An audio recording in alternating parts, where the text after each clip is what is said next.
বলেন তো ট্রাকটা যখন ডান দিকে মোড় নিবে তখন কোন কোন সাইক্লিস্ট নিরাপদ পজিশনে আছে? এই বিষয়টা শেখানোর জন্য আমরা এই স্কুলে গিয়েছিলাম। এটা বেলজিয়ামের একটা স্কুল। আর এই ওয়ার্কশপটা অর্গানাইজেশন করেছিল বেলজিয়ামের একটা সংস্থা। আমি তাদের ভলেন্টিয়ার হিসাবে তাদের এই কাজে গিয়েছিলাম, যেহেতু স্কুলের প্রতি একটা প্যাশন, আলাদা একটা প্যাশন কাজ করে। তাই এখানে আমি গেছিলাম, আমরা দুজন ছিলাম।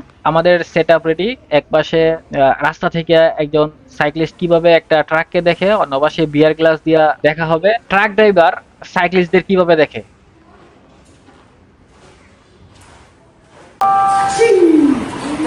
ওরা ক্লাস 5 এর বাচ্চা।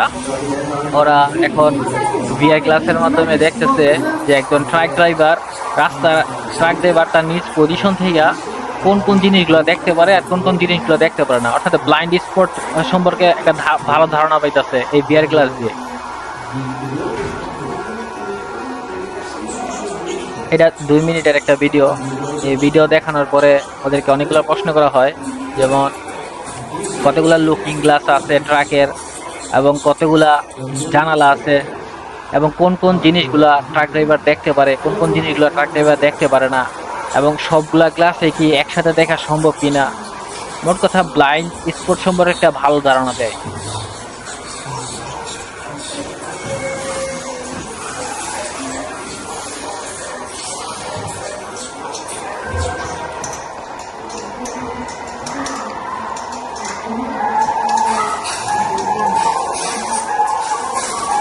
ভিডিওতে যে লোকটাকে দেখতে পাইতেছেন উনি হচ্ছে মিস্টার পল।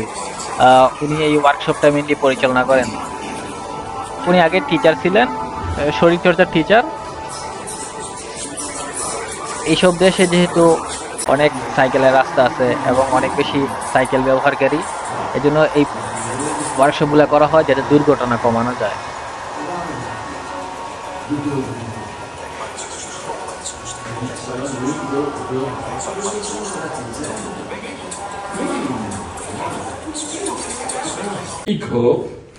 এই ওয়ার্কশপের শেষের দিকে প্রত্যেককে ছোট ছোট একটা করে সাইকেল দেওয়া হয় এবং তাদেরকে রাখতে বলা হয় কোনখানে সেফ প্লেস। পল 10 পর্যন্ত গণে, এর মধ্যে তাদেরকে সেফ প্লেসে রাখতে হয়। যে পরিমাণ সংখ্যা সঠিক প্লেসে রাখতে পারে তার উপর ভিত্তিতেই এই গ্রুপগুলোর পাস ফেল নির্ধারণ করা হয়। যে ওরা রাখতেছে, ভিডিওটা আমি যেভাবে করছি ওইভাবে রাইখা দিছি যাতে আমাদের একটা মোটামুটি ধারণা আসে স্কুলের ওয়ার্কশপ সম্পর্কে প্লাস কালচার সম্পর্কে।